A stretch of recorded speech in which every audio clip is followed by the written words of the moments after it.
welcome back to Got No Control Podcast. I am your host, Ronek. And before I introduce my special guest today, I want to make some special announcements. Got No Control merch now available at www.gotnocontrol.com. And also, I want to give a shout out to my sponsors, Made Fresh Shop. Make sure to check them out for all your graffiti supplies and airbrush services. Great people, great prices. And with that being said, let me introduce my special guest today, Pharaoh. How you doing today, brother? I'm good. How you doing? Did I say that right, Pharaoh? You said it right, Pharaoh.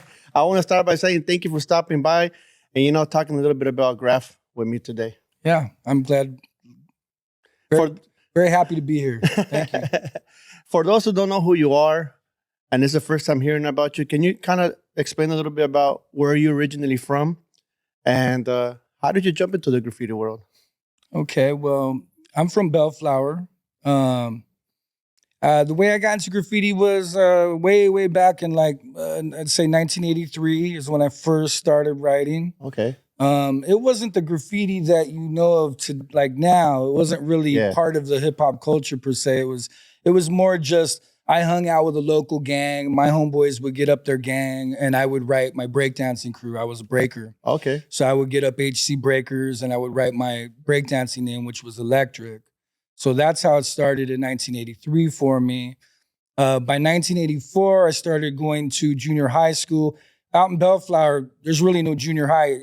So it goes from 5th grade, and then you start in 6th grade in high school. So we went from 6th to 12th grade at Bellflower High School. Okay. So I jumped into high school in 6th grade, and then what had happened was I met a kid named Min Son, and he was a Korean dude from New York, and he had started teaching me about hip hop, and graffiti was part of that. Okay.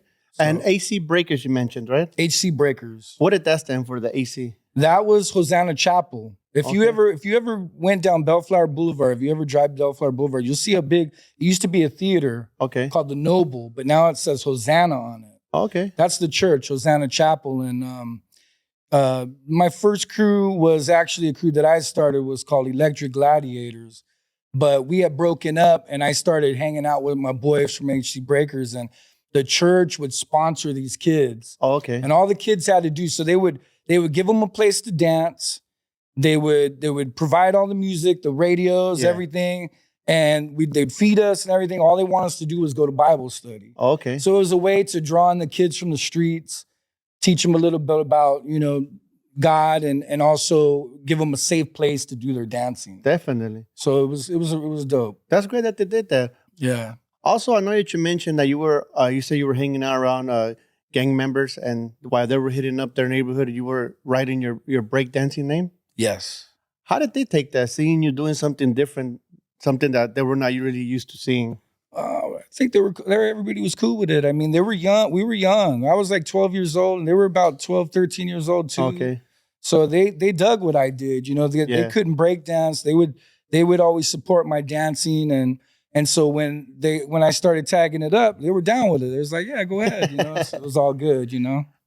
I think there's a possibility that some people or some guys might not understand the importance of breaking in the graffiti culture. Can you speak a little bit about that?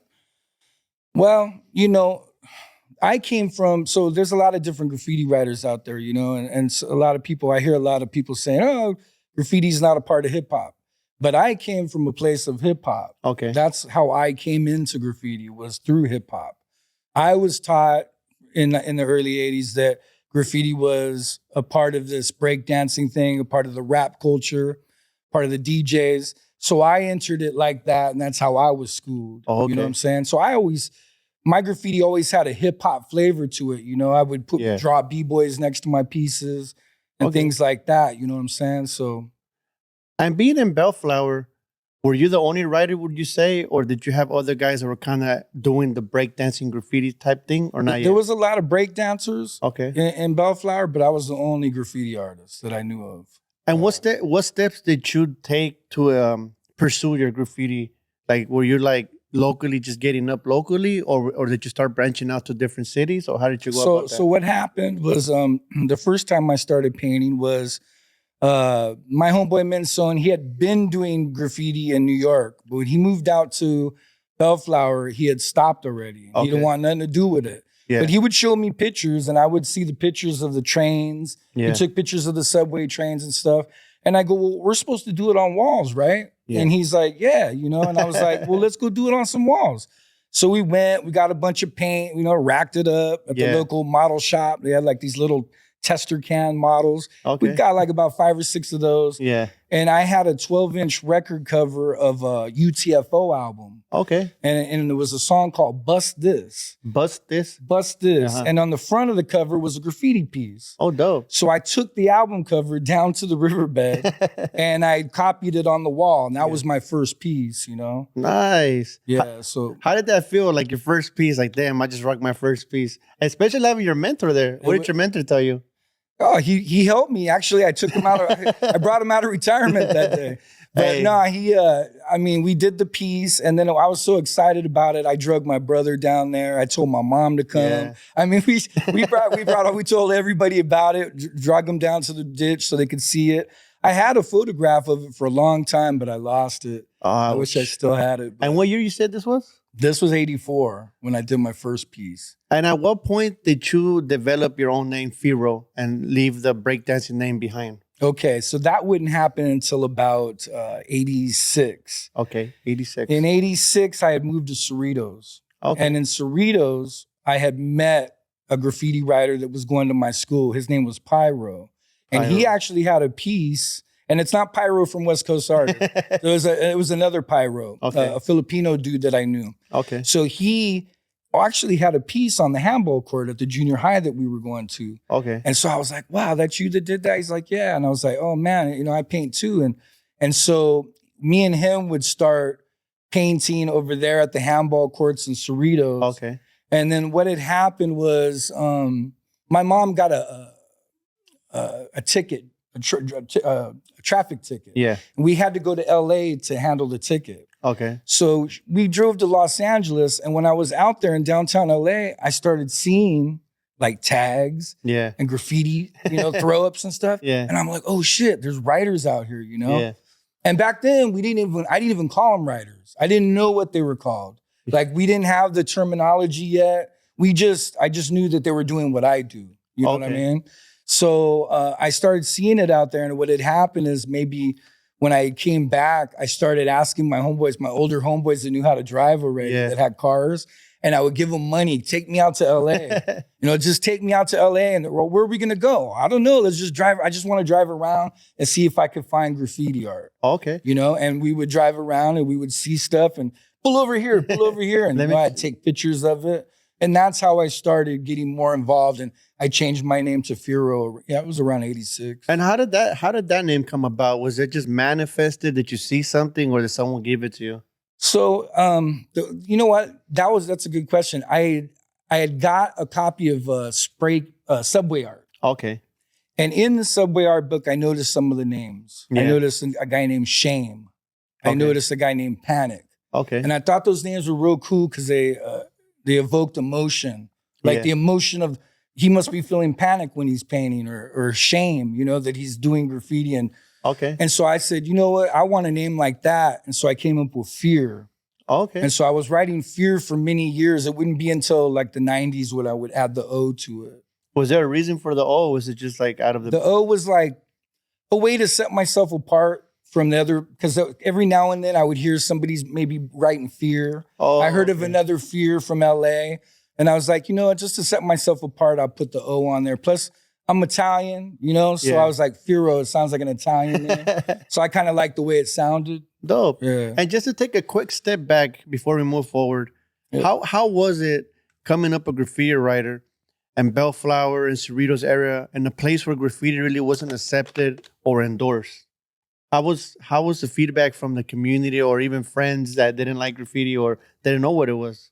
So way back then in the 80s, in the late 80s, nobody knew what it was. So there wasn't very much kickback from it yet. People were kind of like, you know, they didn't know what to make of it. They didn't know if it was good. They didn't have an opinion on it. Let's put it that way. At least if they did, they weren't sharing it with me. Okay. I know my mom at that point didn't know what I was doing.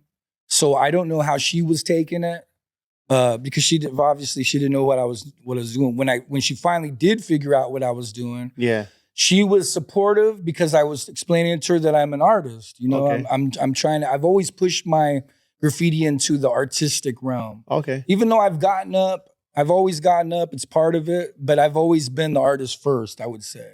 Okay. So she respected that. You know, I come from a long line of artists in my family, so she kind of understood a little bit of what you were talking about. she did. And then as far as people, you know, I didn't get pushed back until like the early 90s. That's when people started like kind of frowning on, because then they started learning about it. Oh, they started understanding what it was meant. about. And the first idea they get is the tag banging and stuff that's on the news. Yeah. So of course they thinking I'm doing that, but yeah. And what did you guys have available as graffiti writer when you finally told yourself, I'm gonna be this, because the terminology wasn't there yet? So you told yourself, I want to be part of this. What was available for you to actually paint? I know you mentioned the riverbed. Was that it out here in this? Not out here, but in the Bellflower Cerritos area, or did you guys have like a spot? So in the Bellflower Cerritos area, it was pretty much just the ditches that we were painting. Okay. We'd be painting walls in the ditches. In Cerritos, I happened upon the NASA crew wall. Okay. NASA was a big crew.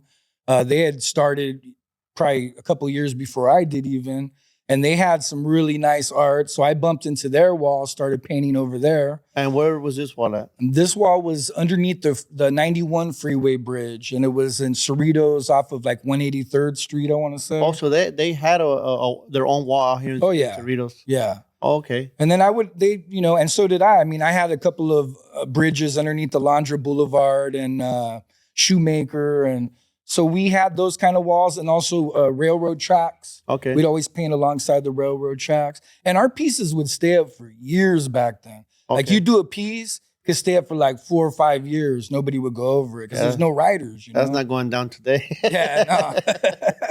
You might get knocked down the first night you're up there, bro. Yeah, there's no writers back then. So it was just us, you know.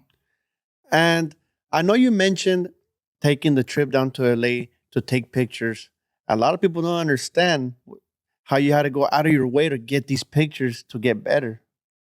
Can you touch a little bit about the effort that you had to do to go all the way to LA? I know you mentioned you told your buddies, hey, can you bring me down here? But the effort of going down there to take these pictures, because it's not like today where you could just go to Instagram, Facebook, or whatever it is and just see Instagram being painted live. Yeah. It was a lot of exploring, getting to know. I was in a strange place. I was young. I was like 14 years old, 15 years old. I'm a white boy in mainly a Latino neighborhood, you know? And I'm walking out with my camera and I'm taking pictures of graffiti, and people are hitting me up, asking, you know, what the hell, what are you doing over here? And blah, blah, blah. I remember it's an old story that I've told before, but the first writer from LA I ever met was Pharaoh from STP. Okay. And he rode up on me on a bike, and I was down at the MacArthur Park taking pictures of the band show. Okay. And Prime and Duke and all those guys from K2S and STN, they had burners across that thing. Yeah. And I just happened to be driving by with one of my homeboys. Yeah. Oh, let's go down there and take pictures. So I go down there and I'm taking pictures of the stuff, and Pale sees me, rolls up on me. He's all, do you write? You know? And I didn't even know the terminology even then. And I was like, what do you mean, do I write? And he's all, I see you taking pictures of graffiti. You do graffiti? And I was like, yeah. I go, why, you do? Because he was young. He was a little kid. Oh, he's younger than you? Yeah. He was small. He looked like he was 9, 10 years old when he rolled up on me. I go, why? I go, you write? I go, you're a painter? And he's all, yeah, I paint. And I was like, whoa, shit. I go, motherfucker, start early out here. But he's all, you want to meet the guys that did this? I'm like, yeah. He jumps up on the band shell, knocks on the door. Yeah. And out comes Duke, Prime from K2S, and Carmelo Alvarez. Oh, wow. And they come out and they're like, hey, what you doing? And I was like, oh, yeah, you know, I'm a graffiti artist too, man. I go, I seen the art. I just taking pictures. And they were like, have you been to the Belmont Tunnel yet? I'm like, nah. And they're like, okay, this is how you get there. You know, they drew me a map. Yeah. You know, I told them, they couldn't believe. They were like, there's graffiti out in Bellflower? And I was like, yeah. And they're like, really? Well, they had no idea. I'm living proof of it. Yeah, they had no idea that it was spreading out that far. Yeah. And, you know, so we both learned something that day, and they showed me where the Belmont Tunnel is. And as soon as I left them, I went straight to the Belmont. I was obsessed. You know, I loved graffiti art. I wanted to learn. Yeah. You know, as a young kid, I wanted to know all about it as much as I could. You know, Take as much information as you can and become Yeah. the best at it. Can you touch Sir. a little bit about the very first time you stepped foot into Belmont Tunnel? What was that? The feeling like walking in there? It was probably the most incredible feeling, man, that I've still haven't felt. Nothing matches that. I remember when I first went down there. Yeah. I'm driving down Lucas Street, and the Belmont Tunnel is to the right-hand side, and it's just this big. It looks like a football field, but it's sunk in, and there's a big tunnel right there. And the train used to roll through there. Yeah. And so I go down there, immediately see about 5 or 6 dudes painting in broad daylight. Okay. And I was like, wow, these dudes are just out here painting. Like, you know, we always painted at night, like at dusk. We were scared, you know, and then, but these guys are in the broad daylight. So it was like, all right. So I there's a chain link fence around it. Yeah. And I go up against the chain link fence and I'm holding the fence and I'm looking. One of the kids sees me. Yeah. Walks up to me. He looks straight gangster. All these dudes look like gangsters, man. Like straight Kings hats, you know, Raiders jackets, painting out there. They hit me up. Hey, what's going on? You write? I was like, yeah. By this point, I knew what writing is. I'm like, yeah, I write fear. And I'm like, how do you get in there? And they're like, oh yeah, just go down here. They showed me how to get down there. I go, is it cool? Can I go down there and take pictures? Like, yeah, come on down. Cool guys. It happened to be Rhyme from FCT. Okay. Okay, Rhyme from FCT, and it was no, my bad. It wasn't FCT. It was MWA, Most Wanted Artists. MWA. It was Rhyme from MWA, Most Wanted Artists. And they were doing a big MWA spell out, like block letter. So I went down there and talked to them, and they explained to me, like, you could come down here and paint, just watch your back, you know? Yeah. I mean, the cops roll through here sometimes, the gangs are around here. So you just come down here and take your chances type of deal. And then ever since then, every weekend I would go down there and paint. Every weekend. And is that how you shifted to LA after that experience? That's what happened. Oh, okay. Yeah, after that experience, I swear to God, I religiously started going to the Belmont Tunnel every weekend and painting. Okay.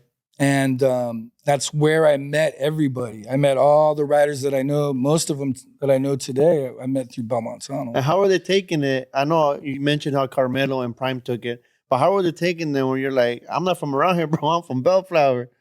Yeah. Oh, they used to trip out. They're like, why do you drive all the way down here? Like, they couldn't believe, like, why do you drive all the way down here to paint? And I'm like, because there's no real, so there's no artists out there. So when I do my paintings, the only ones that enjoy it are like me and my friends. You know? I want other writers to see it, you know? Yeah. So I started coming to Belmont so that I could meet more writers and that so other people could see my work. So now you land in Belmont Tunnel. You've been there for quite some time now. You're bombing, you're piecing, you're developing, you're meeting guys. What's next for you? Just other yards, you know. From there, I would meet writers, and they would say, "Hey, let's go up here. Let's go to the Sanborn Yard."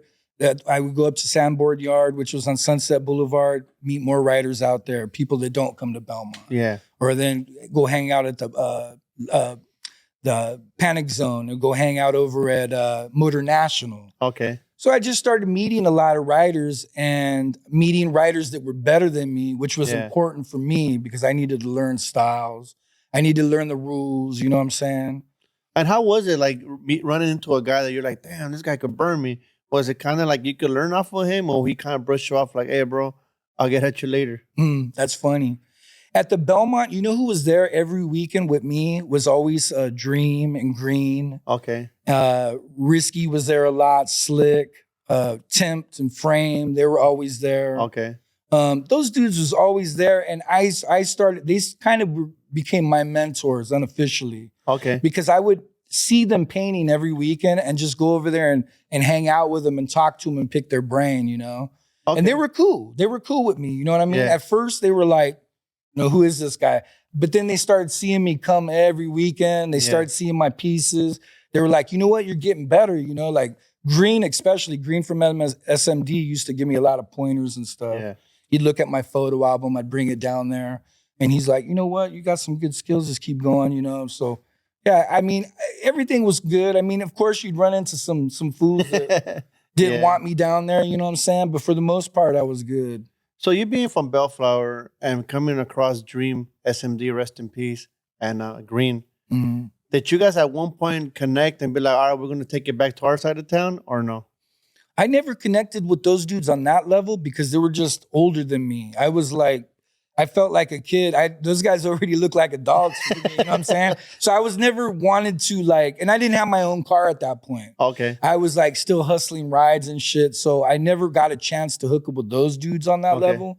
But I eventually did link up with like the UTI crew, Swan and Skill, and I had met other writers down there as well, from the guys from LOD. Okay. And so, yeah, eventually we would do that. Yeah, we'd go to Sanborn or we'd go to other yards. A writer that I don't know if I met him down there, but a writer that used to paint Belmont that me and him linked up and did some things with Sacred. Okay. Sacred 194 was a good friend of mine back then. Okay.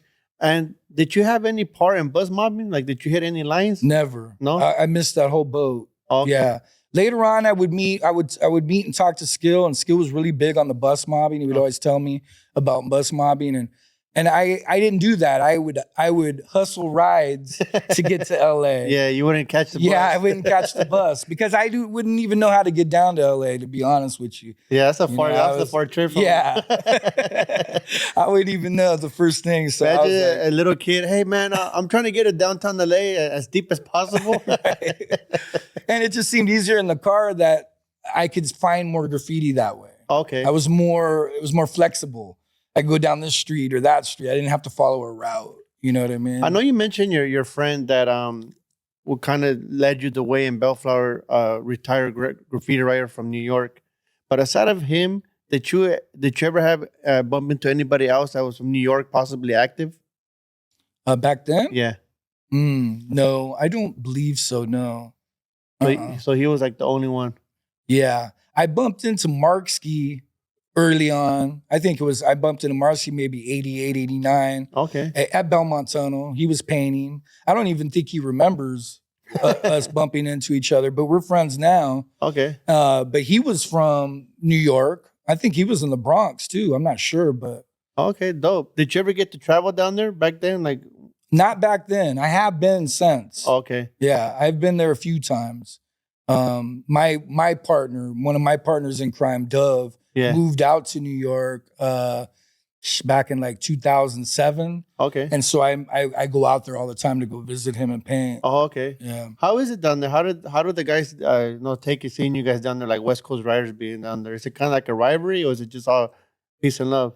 I mean, most of the time I get, people like me. I'm a likable person, I guess. So the writers out there, they're cool with me. Yeah. But I do hear them kind of, they don't. Okay. A lot of writers in New York think their thinking is, if you didn't paint a subway train, then you're not a real writer. Oh, okay. Yeah. They do have a lot of writers that I've heard that. Like, if you've never painted a subway train, then you guys are just pretending to be writers, because writing was on the subway train. Oh. So they're very opinionated on what graffiti is about out there. Okay. And I get it, because they're the ones that created it. I understand that. But it's so funny because I'll ask them how long they wrote, and a lot of these guys' careers were like 7 years. Like, I started writing in 79 and I ended by 84, And that's it. And I'm here writing for 25 years and they're telling me what graffiti is. Yeah. But I mean, that goes with, these guys are the ones that started it. So I'm not going to tell them they're wrong. You know what I'm saying? Like, yeah, but to a certain extent, I don't find it fair, because if you came into the graffiti world after the subway train era, I mean, you can't go back in time. Yeah, exactly. And you can't. And here's the thing too. And then what did New York writers do after the subway trains were unpaintable? They started painting walls. They started painting the streets. Yeah. And so it's like, to say that, yeah, it's a bit arrogant, but I mean, a lot of them will stand by that. They'll die with it. Do they have gang graffiti as tough as LA down there, or no? Not that I've noticed. Okay. The graffiti, there's a lot of graffiti in New York, but it's mostly hip hop graffiti. Oh, okay. Yeah, it's saturated out there. But yeah, gang graffiti, I don't see too much of it. Not like LA. Okay. So you're painting Belmont Tunnel, and at what point do you get together and start your crew at DCV? DCV. Yeah, okay. So DCV, So the way that started, I just did an Instagram post, I don't know, a couple of weeks ago about the origins of DCV. Okay. It actually started as a party crew.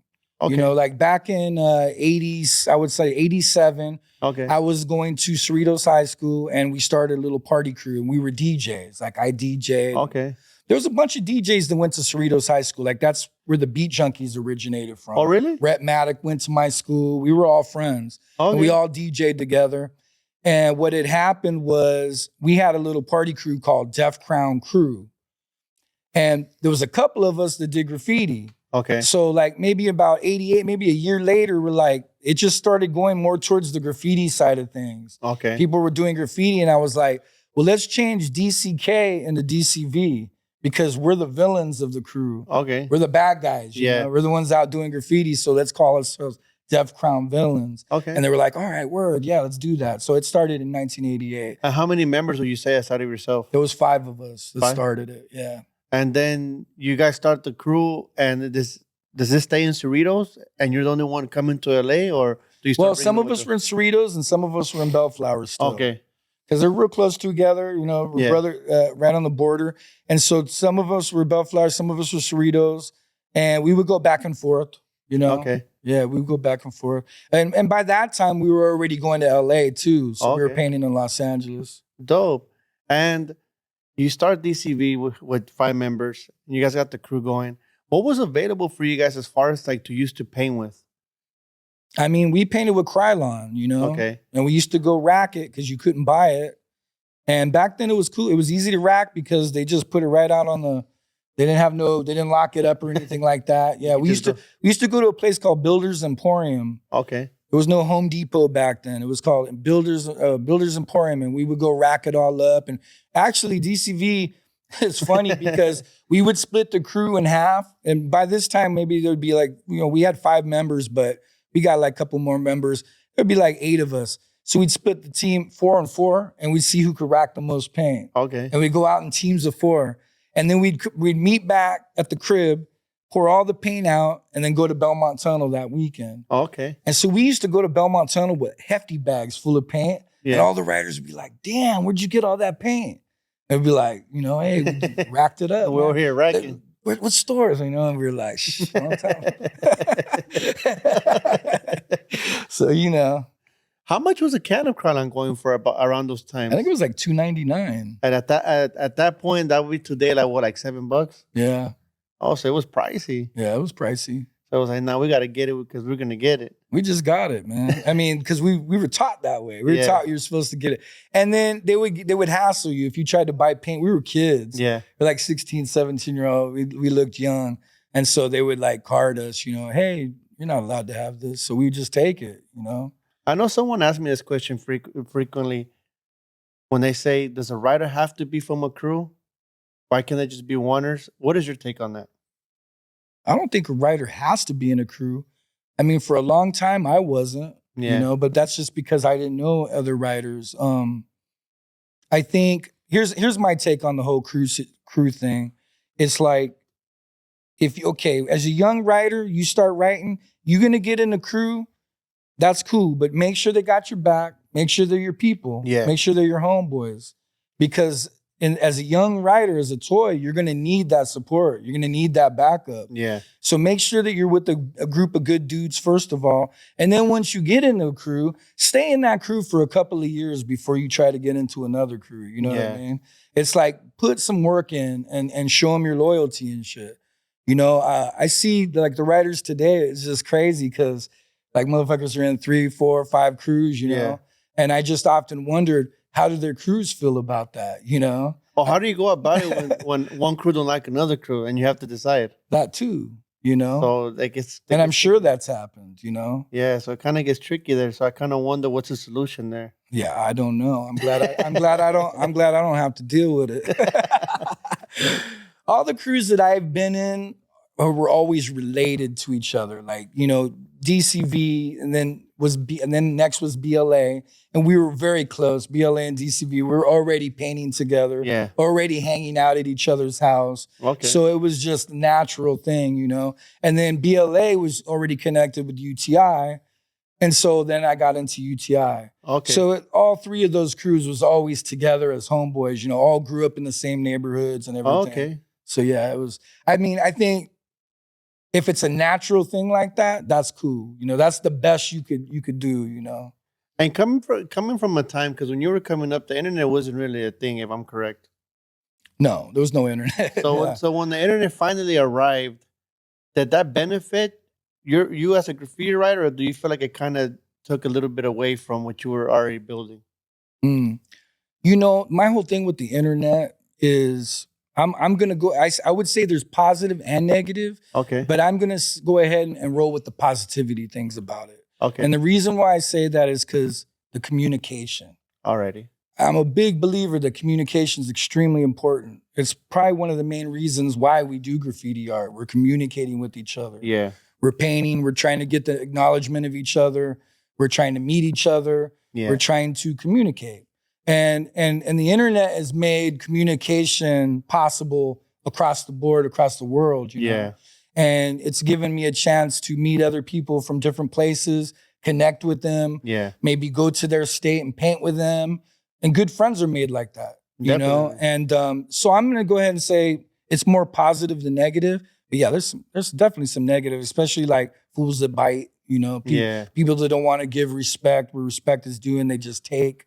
And they don't let people know where they got it from, that type of shit. So Yeah, that does happen a lot. it does. And now that we touched that subject, what is a proper executed graffiti piece for Pharaoh? I would say plenty of contrast. I mean, I like bright pieces. I like pieces that stick out. I want my piece. I want you to be able to see it from 100 yards away. You know what I Okay. mean? So I use a lot of bright colors, very clean lines, and it got to be original. That's the main thing. Your style has to be original. I think a lot of people Mhm. don't understand that terminology nowadays, original. Can we get a little bit more deep into that? When you say original, can you touch a little bit about exactly what you mean by original? So I've been influenced by lots of graffiti writers, Yeah. through my life. A lot from New York, looking at New York stuff. History is a big important thing with me. So I try to learn about the history of graffiti Yeah. and where it came from and who was who.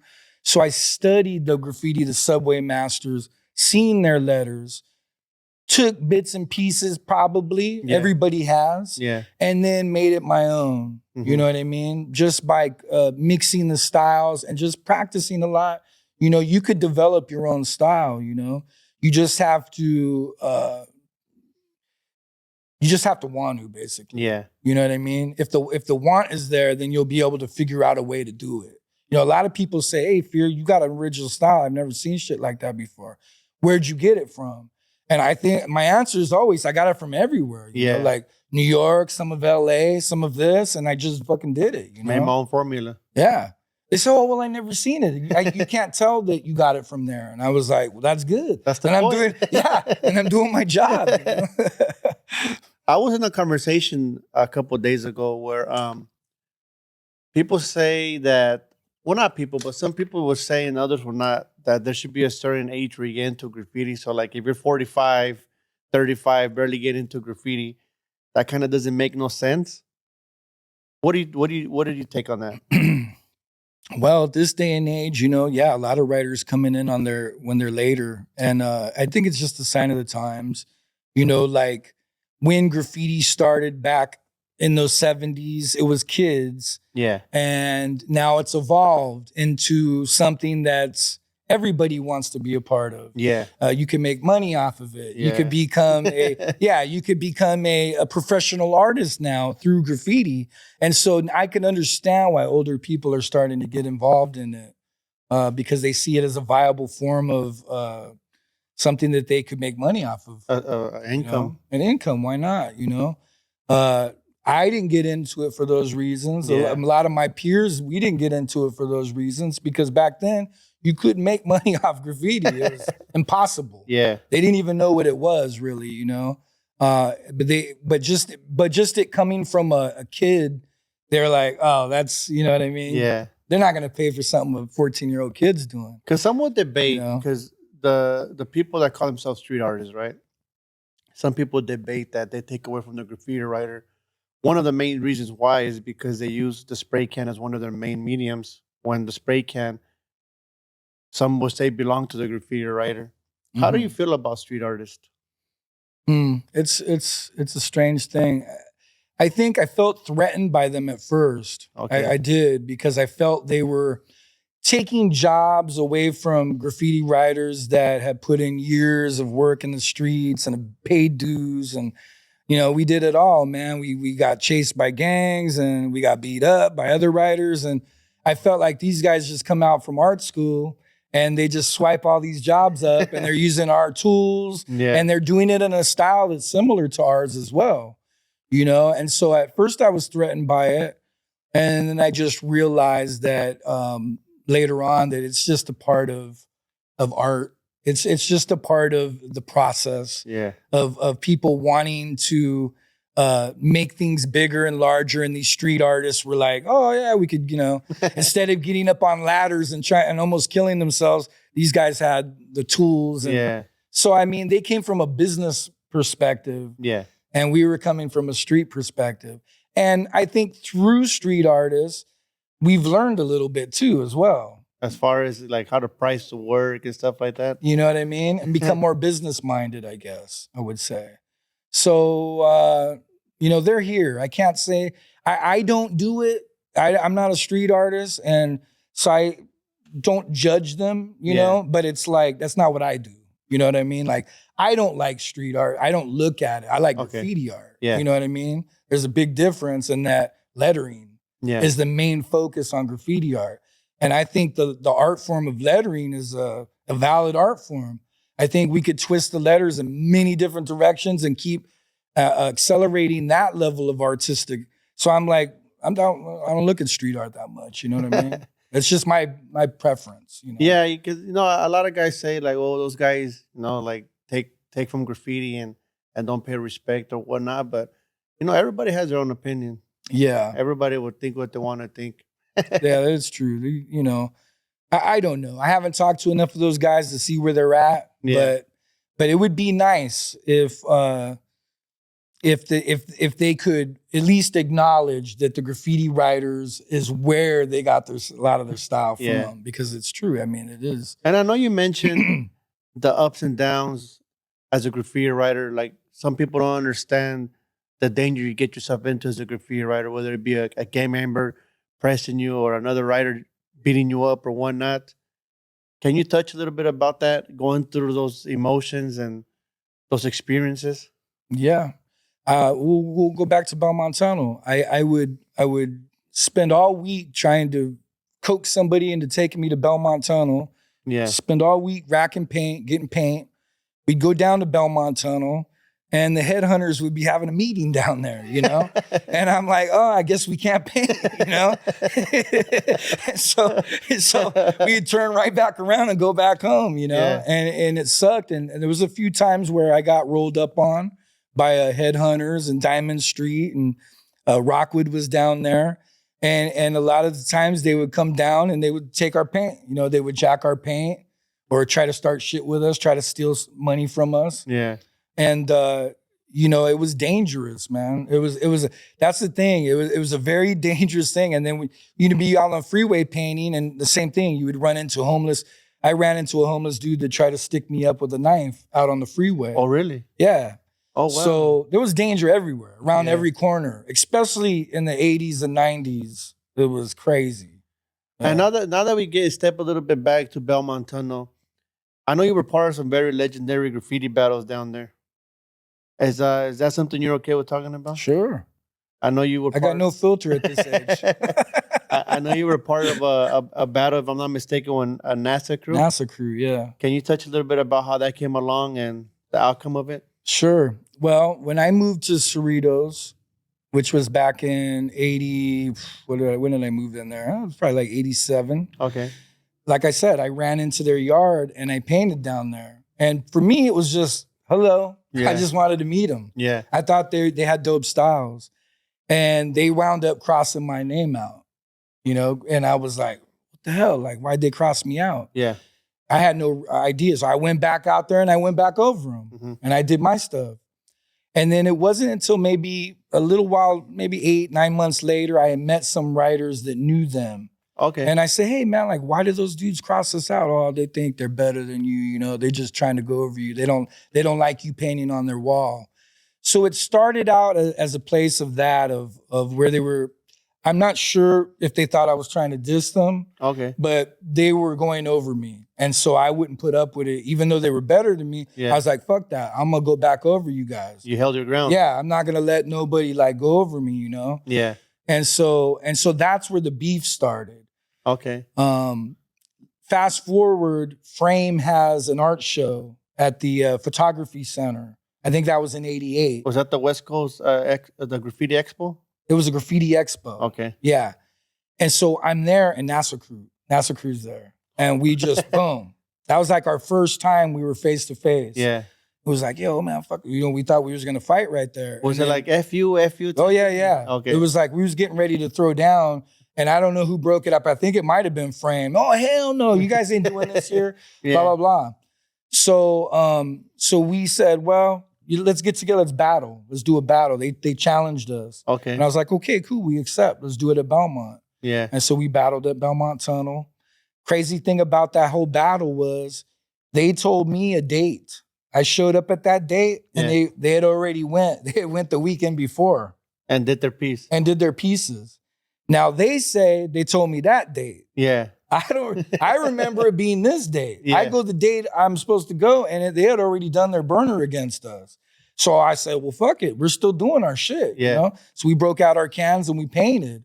But they said they won because we didn't show up and whatnot. And man, with that crew, man, we had beef that lasted maybe 10 years, you know, with those guys. Going back and forth, fighting, fist fights, going over each other, dissing each other. Yeah.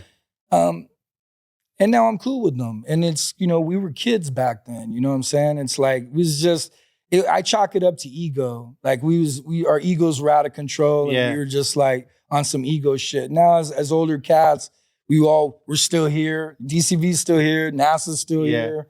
Like, look, you know, it's better just to be homeboys, you know. And what did the community say about the outcome of the battle? I'm sure a lot of writers went down there and witnessed what you guys did and what they did.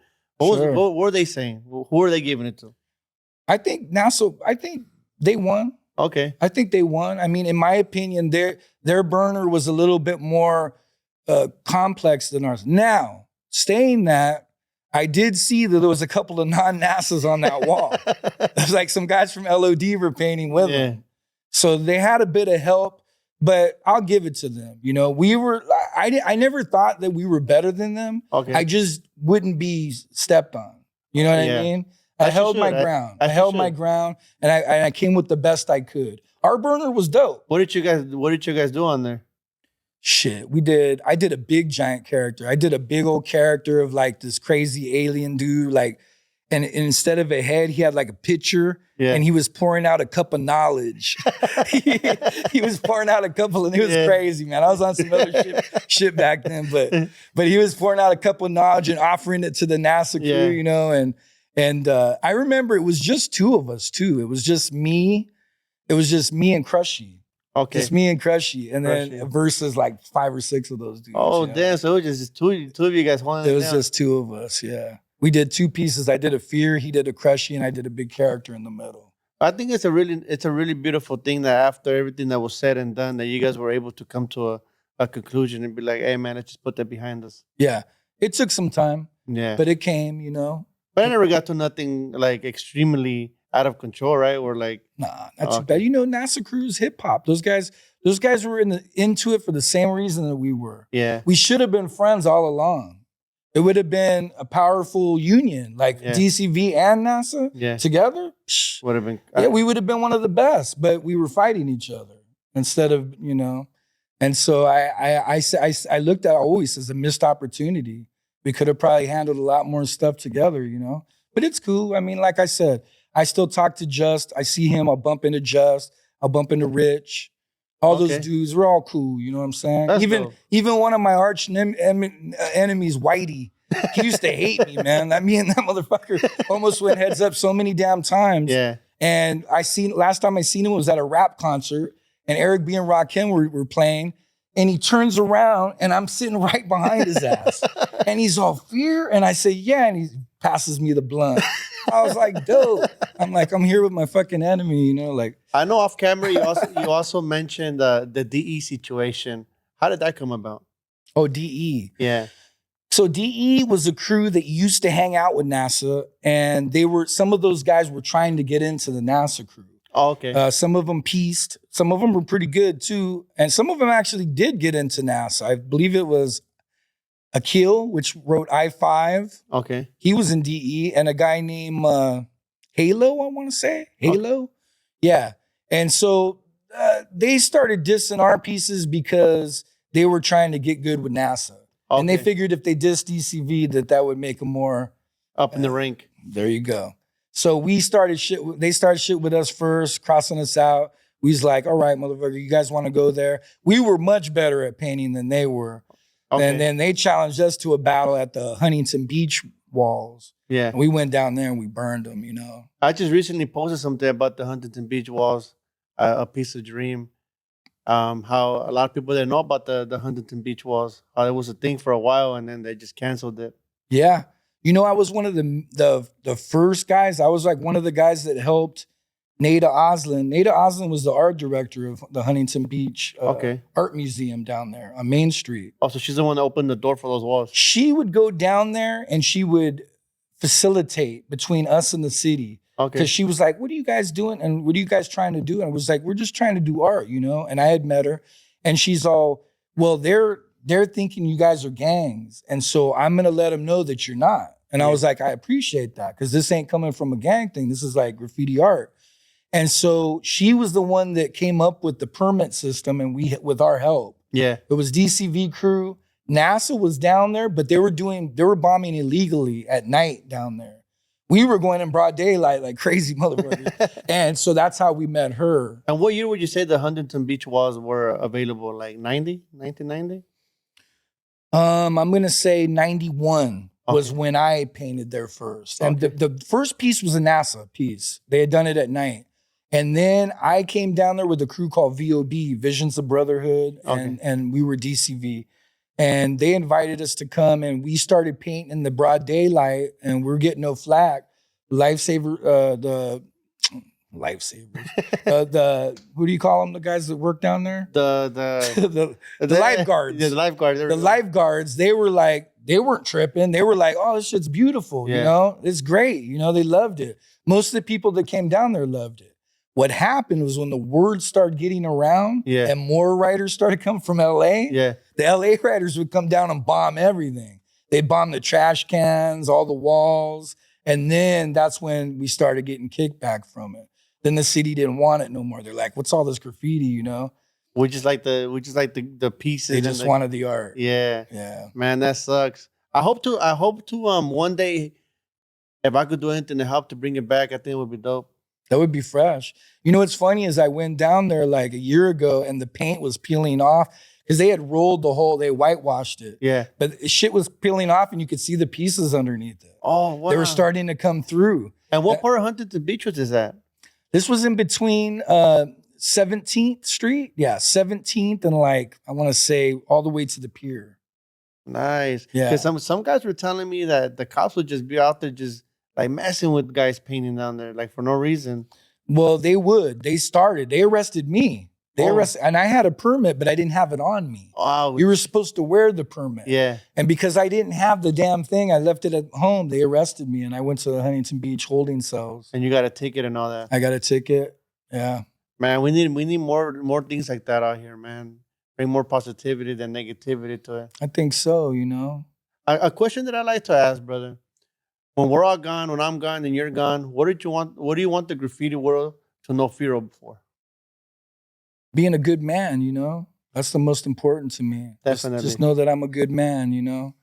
Style, cool, you know? I did my thing, but, you know, that's what's important to me, is that I treated everybody right and I gave everybody a fair handshake, you know? That's definitely a very important trait because I know how it feels to meet someone that you look up to and, hey, man, what's up? I've been thinking yourself for a while. And they kind of look at you like, yeah, man, whatever, get out of here. Yeah. You know what's funny is I've never been like the most uh, liked writer. You know what I mean? I've had my beefs in the past. You know, I've in the past I've been very outspoken with what I feel. You know, my opinions. Yeah. And because of that, I've burnt a couple of bridges here and there. Yeah. But I was just always just trying to be myself. I wasn't trying to diss nobody. And, I will chalk it up to youth ego. Like I had ego, like we all did. Like a lot of us did, and we were all competing against each other. Definitely. Now as an older man, I look back on it and I just don't see the use for ego anymore. It's just something that I really don't care about. I have nothing to prove. I realize that the reason why I'm doing this is because I love it, not because I need to prove something to somebody, And that's something that some people don't know how to define. Like, do you really love it, or are you just out here causing a ruckus? Yeah. You got to really come to an agreement with yourself and tell yourself, do I love graffiti, or am I just doing it because I just want to be a knucklehead? Right. And there's a lot of people that are out there doing it because they want to be a knucklehead. Believe that. What do you tell the kid of today, of 2023, that's like, you know what, I'm going to enter his world, whether it be a 10-year-old or a 35-year-old? What do you tell that person? That wants to enter? Yeah. Respect the art form. Respect it. Respect it enough to want to learn about it, where it came from, study the books, know the writers that created the different styles, learn about New York, learn about LA old school history, and respect it to a point where you are going to, everything that you do is going to have some kind of flavor from the past. That's all I would say.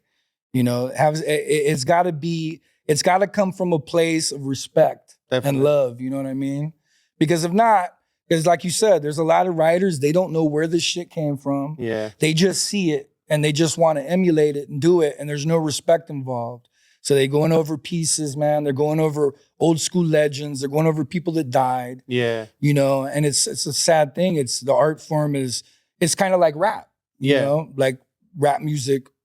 You start dissing somebody like Tupac, then rap music used to be conscious. It used to be something that would uplift the community. And now they're just kind of talking about, drugs and getting bitches and getting money. And there's no real content to it. And it's like graffiti, the same thing.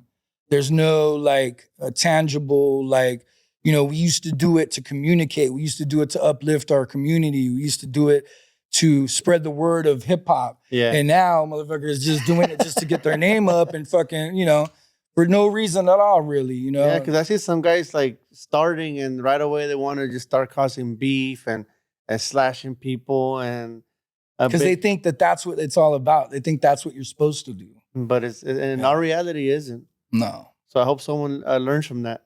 Yeah. But writers like that, they're going to be here for a few years and then they'll be gone because, there's no foundation. Yeah. There's no reason to continue, Being a style master, is that important to you? Yes. Because I feel like some people not even aware of what a style master is. To me, it's the most important as far as graffiti art, because if you're a style master, it means you mastered your own original style. It's what it's all about, for me at least, and I would say that every good writer should attain for that, or that should be their goal, is to get better and better. You know what I mean? Definitely. A lot of writers will just get happy. They'll be like, you know what? I like where I'm at, and they just kind of stagnate from there. Yeah. I've never been happy with where I'm at. I still, to this day, I'm not happy. I still want more. I know there's more. Yeah. I've seen it out there. Like I've looked at books. I've seen dudes from Europe doing these crazy. I'm like, I'm gonna get there. Yeah. I'm not gonna quit until I'm at least close. So it's crazy how it's a worldwide thing now. Like all over the world, they're painting graffiti. Yeah. And to think that it just coming from a time where not that many people knew about it, to now the whole world knowing about it, it's a trip.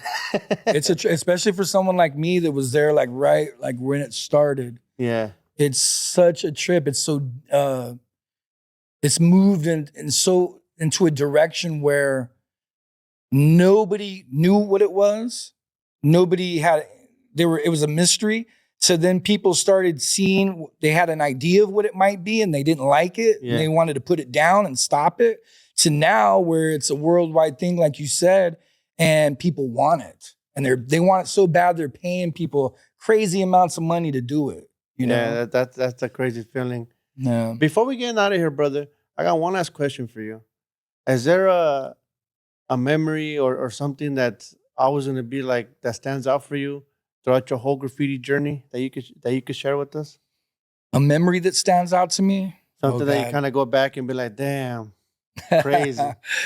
Well, you know, all of it. It's all been such a wonderful journey, you know. I've had my fair share of chase stories, lots of run-ins with the laws, some fun times doing that stuff. You know, it wasn't fun at the time, but once you got away, you was like, yeah, that was fun. You know, I had lots of different stories. I couldn't just name one, you know. How about one chase story? Can you give us one chase story? Sure, I'll give you a chase story. I go to San Francisco. Okay. This one happened in San Francisco. In the Bay. Yeah. And I'm with two writers. I'm with Zor64 from Chicago. Yeah. And I'm with Gigs from San Francisco. Okay. And so these guys, they're like, hey man, let's go hit the BART tunnel. We've been hitting the BART tunnels at night. Yeah. And like, how do you guys do that? Well, we wait till they close the tunnel and they lock it up, and then we go underneath the fence. Yeah. And then we got the whole fucking yard. I go, well, how do you guys see? And they're like, we got lights. It's all lit up. I'm like, all right, cool, let's go. So we wait up, dude. It was late. It was like 2 a.m. They finally shut the fucking tunnel down. We go in there. I'm dead tired. They're all, where do you want to paint, Fear? I go, I want to paint the first spot. Right when the train comes in, I want them to see my name, you know? So we go into there and we walk all the way. This tunnel's huge, man. It's like half a mile long. We walk all the way to the end. We get our paint out. We're painting. All of a sudden, I like hear some noises. I turn around and there's a guy at a gate and he's just standing there watching me. And I look and I go, I didn't say nothing. I went up to Zor. I go, hey, Zor. And I pointed to him and Zor's like, hey, what's up? And the guy's, oh, nothing, man. You guys keep going. I'm just taking a piss. And we're like, what are you doing down here? So I was at the bar up there, up the street, and I just came down here to go pee. And we're like, oh, all right. So he's watching us and we're almost done, you know? Yeah. I got like about 20 minutes left on this piece. So I'm trying to finish it. Next thing you know, dude, I turn around and where the dude was standing, there's a cop. He's just, but the thing is there's a gate, the gate's locked. Yeah. And the cop's just sitting there like this and he's just looking at me. And I started running and then Zor looks at me, I go, look. And Zor looks and he sees the cop. We all just took off running towards the other, where we came in at. Yeah. While we're running, we notice they're opening the gate and there's cops over there too. On that side. So there's cops on the other side of the fucking bridge. And then you can hear their walkie-talkies. And I'm like, oh, shit. I go, that's it. We're fucking done. Yeah. And they're like, oh, no. Just hide over here. Like inside the tunnel, there's like these little dugouts. Yeah. Like little dugout doors. Just go in there, man. We're going to hide. I go, dude. They got us. You know, just go in. Zor, come on, Gigs. I was like, all right, fuck it. So I go in there and then we're in there. And then Zor's all, oh, no, Gig. I think it was Gigs. In 10 minutes, they're going to bring the train in.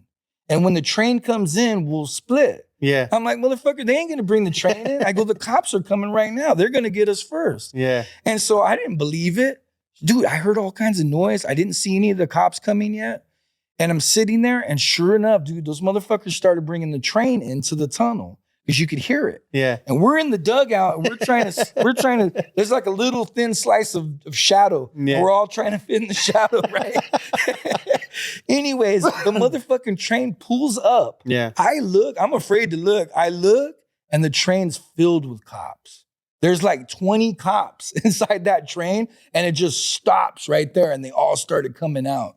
Zor and Gigs take off running.